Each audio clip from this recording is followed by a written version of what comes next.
Hello friends, welcome back to my channel. My name is Danny and today I'm going to be blind ranking your favorite and least favorite tropes. A little over a week ago, I asked you guys to supply me with your favorite tropes and your least favorite tropes in a community post, and boy did you guys have some options for me. I ended up with 41 unique tropes. I had well over that, but there were some that were repeated. This is for all genres. I will say the romance readers definitely showed up in that community post. There are a ton of tropes for romances, most of which I am familiar with. There were a couple that I did have to look up, and if I got the definition wrong, please let me know in the comments, but I'm trying my best. Specifically, there was one that was repeated multiple times that I really did want to put on the list because it is my favorite trope, but I wanted to be fair, so I wanted to put, only unique tropes in, so it's only in there once. And I think that this blind ranking is going to be interesting. So I have to strategize like where I want to put different things, which I know is the point, but I also have well over 10 tropes. So if I'm saving, like for instance, the trope I wanted to repeat is a favorite of mine, I want to save the top spot for that one, but that one might not ever that one might not ever pop up. And so I could potentially leave the number one spot open for that and it never come to fruition, which is kind of nerve-wracking. Not that this means anything, this is just for fun, but I'm interested to see how this experiment goes. As I go through my blind ranking, you should also try and rank these out of 1 through 10 and see if you're happy with your list at the end. I just think it's really fun. So I am going to move over because I do have a pen and paper to keep track. And then I will also put my rankings off to the side. You will see a spinner wheel because I did put all of the 41 tropes in a spinner wheel to have my selections go. So let's see how this goes, friends. Wait! Sorry if my camera angle has changed. This is future me that I just completely forgot, and I'd already put up my camera and everything. I forgot I'm supposed to announce the wildcard winner today. So before we even get into the blind ranking of tropes, I want to take a minute and tell you guys who won the wildcard vote. So I think the best way of doing this is just to insert a little bit of their video into mine to show you guys who will be joining the rest of the champions in the Battle of the Booktubers for the championship round in July. So let us all give a warm welcome to... Boom, baby! I'm back, friends. I am so happy for Rainey to be able to join us in the championship round. I have no doubts that she will be a fierce competitor. Thank you to all of the competitors who threw their hat in the ring. I so appreciate you guys, and I hope that you will consider being participants in future shenanigans for Battle of the Booktubers. Okay, back to our original programming. Okay, here goes the first spin.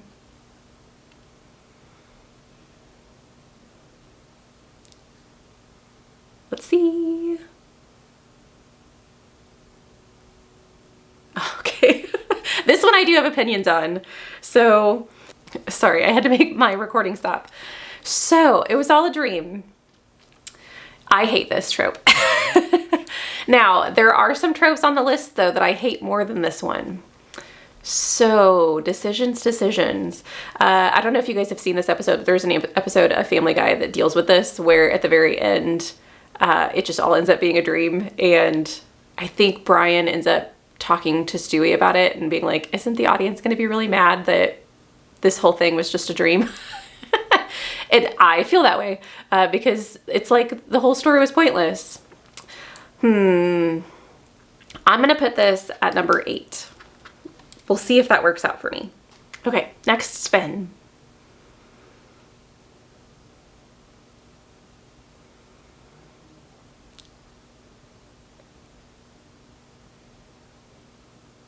Okay, that's not bad. Slow burn. So this is clearly another a romance trope. I would say in romance, I prefer a slow burn over like something super speedy. I know one of the tropes that's on the spinner wheel is insta-love, which I hate, which I know is not necessarily the opposite of a slow burn, but I do think I prefer slow burn. So this one While it's not my favorite trope because I'm not primarily a romance reader, it is one that I do not mind. So I think I'm gonna put it at number 5. Okay, next spin. I should also say if any of these repeat, I won't be using the repeats. I'm hiding the option so that shouldn't happen, but just in case. It was between 2 romance tropes, one of which, so it was between fake dating and miscommunication, so obviously miscommunication won. Fake dating I do tend to like in romances. Miscommunication, I know that a lot of people like loathe this trope, and I'm not a fan, but I don't think it's like the bane of my existence when it happens. Now, it would depend on like the level of miscommunication. I know the person who put, or at least one of the people who put miscommunication in their least favorite trope said it would be like the story would never happen if the people would just communicate like adults. So it is like a severe amount of miscommunication. So I would say that's pretty significant for me. Do I put it at 7 or do I put it at 9? I think I'm gonna put it at 7 because I think there are some other ones on the list that I don't like more. Ooh, I'm getting nervous, guys. Okay, on to the next spin. Maybe we'll get some ones that aren't romance. Although the romance ones are fun because it's definitely a genre that I'm not as frequented in, well-versed in, I guess. Ooh, I love this one. Not necessarily that I love the trope, but I loved the fact that someone put this in here. So questionable paranormal. I think for me, it really depends. I think I get irritated when it's questionable paranormal and then it ends up not being paranormal. But I do like the mystery behind it and whether, you know, the constantly thinking about like, is it not? And so I do think that this is something that I enjoy. I have a couple of books in mind from actually the same author that does this quite frequently. And I think that it's fun unless I know that the author never goes in a specific direction. If it's an author that does flip back and forth, and so it is a mystery, I do quite enjoy it.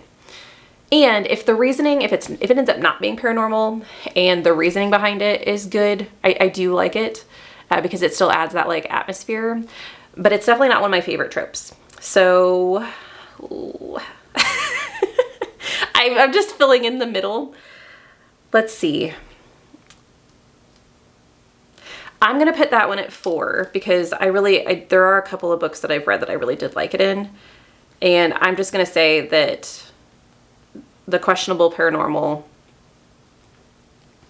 if it's done well, I like it, which I know you could say that about any of these. And I guess I should say, I didn't talk about this at the beginning. So these are a mix of your favorites and your least favorites. So I could actually love one of your least favorites and you could hate one of my favorites, but I don't know that that's happened thus far. I think all the ones that I've gotten have been, like if I enjoyed them, you also enjoyed them, but we'll see if that trend continues. Okay, the next spin.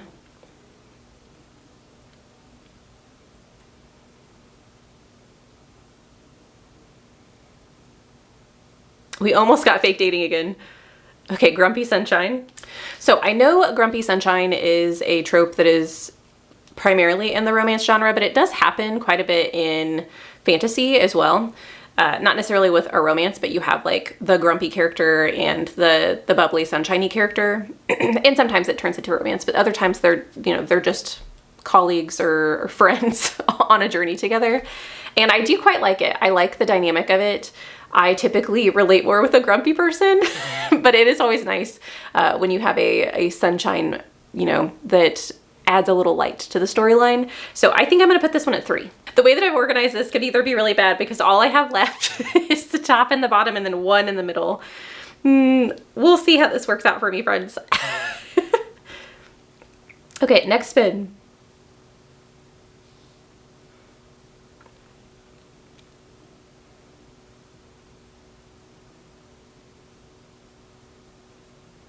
Ooh, okay, good versus evil. Okay, for this one, I feel like this is just a middle of the line for me. And if I remember correctly, the person who put this in, it was one of their least favorite tropes. I do think that this is a bit boring.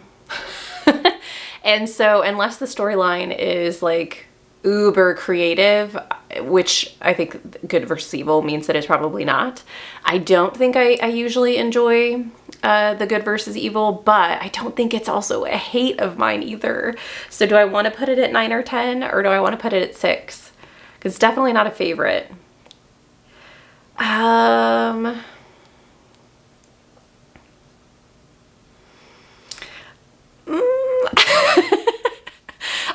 I don't have strong feelings towards that one. I'm gonna put it at number 6. I might regret this decision. It probably should go at 9. Do I want to put it at 9? Because there are some books that have it in it that I really don't like. But I just feel like there are a couple of tropes on the list that are still there that I don't love. I'm gonna keep it. I'm gonna keep it at 6. We'll see if that's a mistake. Okay, next roll or spin. I'm thinking bucket listathon in my brain. Rolling my die. Let's see. Ooh, we almost got entitled protagonist, which I really don't like that. This one, I think it's an easy decision that I really don't like this one. Actually, let me stop recording. So yeah, Smart Woman Sucks in the Kitchen. I don't know that I've read a ton of books that have this in it.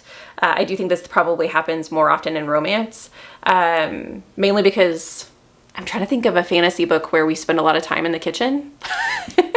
Although I do like books with food in them, and there have been several fantasy books that I've absolutely loved because there's cooking scenes. So I do think I've seen it a bit, but I can't remember any off the top of my head where the person sucked at cooking. Most of the time, the books I've read, the person is really good at cooking, and it's almost like a love language type thing, and I love that. I love food as love language. I'm surprised no one put that in. That's not on the options. But anyway, back to my ranking. I'm gonna put this one at number 9. I do think that there are other options that I hate more, but this would not be something I would enjoy reading about. I also love how specific that option was. I did notice that some of you are definitely very, very particular, like very specific with your tropes that you hate and your tropes that you enjoy, and then others you have like these broad things. It was very fun to see you guys put in all of your tropes on my list.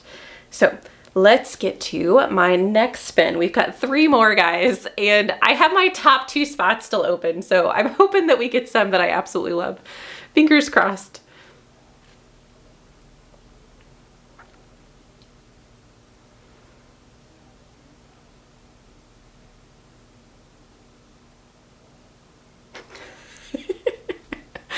Oh goodness, One Bed. I just read a book that had this in it and I absolutely hated the book. But it wasn't because of that trope. I don't know that I care about this one. Which I don't want to put it in any of the spots then, because it's definitely not a top trope for me, and I don't hate it. But the only spot that I have left is number 10 that I don't like. But if I leave number 1 and number 2 open, I could get something I really hate in that. Oh goodness. What to do? I'm gonna put it in, I'm gonna put it at my number 2 spot, just because it is one that I do think has a potential for me to enjoy it. And I know that there are some on this list that is not the case, and so I would rather save the number 10 spot for that. You romance readers forcing me to put your romance tropes in. Okay, let's see. Maybe we can get something that I absolutely love. Here, found family, come up, found family. Oh no, oh no. So this is the one that I did have to look this up. This is not something I knew what it was prior to, and so please correct me if I am wrong. But this is within a world of romance slash erotica books. There's a universe that has like alphas and betas and omegas, and omegas are submissive personalities. I'm not exactly sure like storylines that would go along with this, if it's a completely separate universe, which is what I think when we say omega verse, or if it's just that like you're focused on the people who are more submissive in the book. I'm gonna put this at number 10. I don't even have anything to reference that I've read that is using this trope, but it's probably not my jam. Okay, friends, gather with me in my hope that found family or another trope that I absolutely adore pops up, because the only spot I have left is my number 1 spot. So let's see what the last spin is.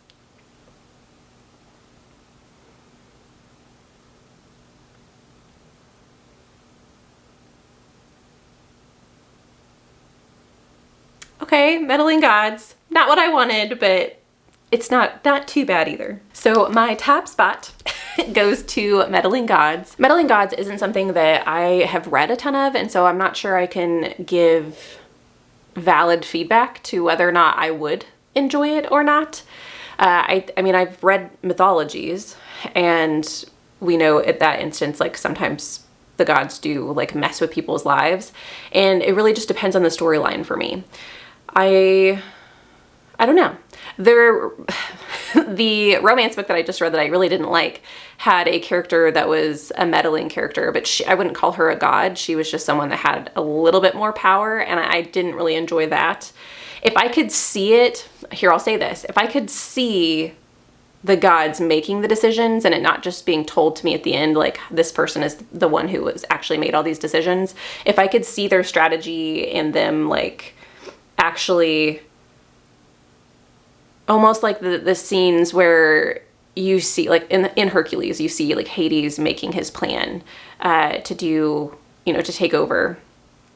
And like he has like his little game board or whatever, and you see him moving the pieces around. If I could see what the gods were planning, and maybe not everything, I don't need it all to be a mystery, but if I could see it, I think I would enjoy it. So as far as my opinions on this list, there's nothing that like really jumps out at me as like something that I'm super pissed off that it ended up where it was. If I could reorder this as it is, so obviously this is my blind ranking, but if I were to take these 10 tropes and reorder them in the way that I wanted, the top spot would probably go to Grumpy Sunshine, and then the number 2 spot would probably go to Questionable Paranormal. The number 3 spot would probably be Slow Burn. Number 4 would probably be Meddling Gods. 5 would probably be One Bed. Actually, no. I think 5 would probably be Good versus Evil, and then 6 would be One Bed, because I just don't know that One Bed is... It's not something that I hate, but I don't know that it's something that I look forward to in books. And then the bottom ones, I think I would keep all the same. Maybe moving Smart Woman Sex in the Kitchen to number 9, because I don't really know about Omegaverse, so I don't know that that deserves the number 10 spot, but... There you go. There's my blind ranking. Thank you guys for coming along with me on this kind of crazy video. But I did have a lot of fun with it. I hope that you did too. Let me know in the comments down below what your top trope was on your blind ranking and what your bottom one was, and whether or not you were happy with the list that you got. If you're not feeling chatty today, you can just leave me like one of those emojis to let me know that you are here. Thank you guys so much for watching this video. I hope you have a lovely evening, and I'll see you in the next one. Bye.